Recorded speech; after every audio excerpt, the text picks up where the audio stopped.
America ने मौत के सौदागर को क्यों रिहा कर दिया? अमेरिका ने दुनिया के बदनाम ज़माना असला के ताजिर विक्टर बोर्ड को अमेरिकी बास्केटबॉल स्टार ब्रिटनी ग्रेनर के बदले रिहा कर दिया।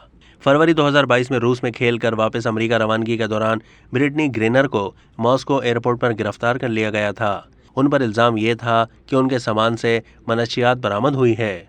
विक्टर बोर्ड के कारनामे इतने मशहूर और बदनाम ज़माना हैं कि हॉलीवुड ने उनकी कहानी से मुतासिर होकर एक फिल्म बनाई जिसका नाम लॉर्ड ऑफ वॉर है। विक्टर बोर्ड एक रूसी शहरी हैं जो ताजिकिस्तान में पैदा हुए थे। उन्होंने सोवियत यूनियन के टूट जाने के बाद 1990 की दहाई के अवाइल में फ़िज़ाई ट्रांसपोर्ट में कैरियर का आगाज़ किया था।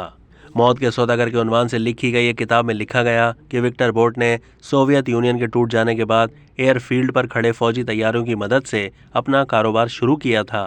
उस दौर में सोवियत फ़िज़ाई कंपनियों के जहाज़ अपने अमले के साथ बराए फ़रोख्त थे और वो दुनिया भर में सामान की तरसील करने के लिए बहुत मौजूद थे।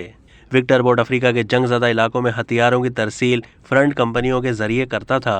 मशरिक़ वस्ता में ज़राए इब्लाग की रिपोर्ट्स के मुताबिक ये दावा किया गया कि वो तालिबान और अलकायदा को असला फराहम करते थे। उन पर यह इल्ज़ाम भी है कि उन्होंने अंगोला की खाना जंगी में दोनों फरीकीन और वहाँ के वॉर लॉर्ड्स को असला फराहम किया और वस्ती अफ्रीकी रिपब्लिक समेत कॉन्गो, सूडान और लीबिया की हुकूमतों को भी अपनी खिदमत फराहम की।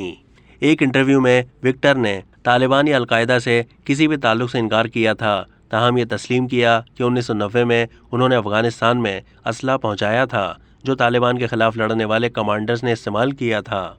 सन 2000 में कानून नाफिज करने वाले इदारे मुसलसल उनका पीछा करते रहे और सन 2022 में उनको उस वक्त बेल्जियम में अपना घर छोड़ना पड़ा, जिसके बाद वो जाली नाम पर सफ़र करते रहे और इस दौरान मुत्तहिदा अरब इमारात और जनूबी अफ्रीका में भी देखे गए।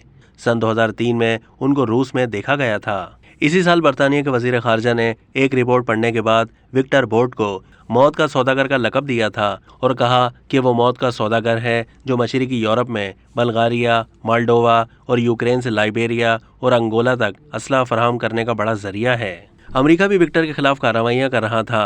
फिर सन 2008 में अमेरिकी खुफिया एजेंसी के एहलकारों ने एक चाल चली। उन्होंने कोलंबिया के एक ऐसे बागी ग्रुप के अरकान का रूप धारा जिसे अमेरिका दहशतगर्द तंजीम करार दे चुका था और असला के खरीदार बनकर पहले विक्टर के एक साबिक साथी तक और फिर खुद विक्टर तक पहुंच गए। विक्टर ने दावा किया था कि वो एक आम सा कारोबारी शख्स है जो कानूनी तौर पर बैनुल-अक़वामी सतह पर सामान की मुंतकली करता है। उन पर जनूबी अमेरिका के बागियों को असला फराहम करने का झूठा इल्ज़ाम लगाया गया जिसके पीछे अमेरिका के सियासी अज़ाइम थे, लेकिन उनकी कहानी पर यकीन नहीं किया गया।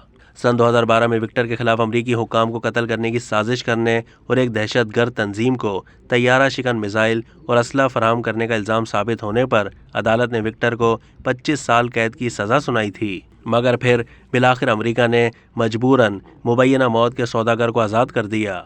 अब तक के लिए इतना ही। मज़ीद मालूमात के लिए डेली जंग के यूट्यूब चैनल को सब्सक्राइब कीजिए।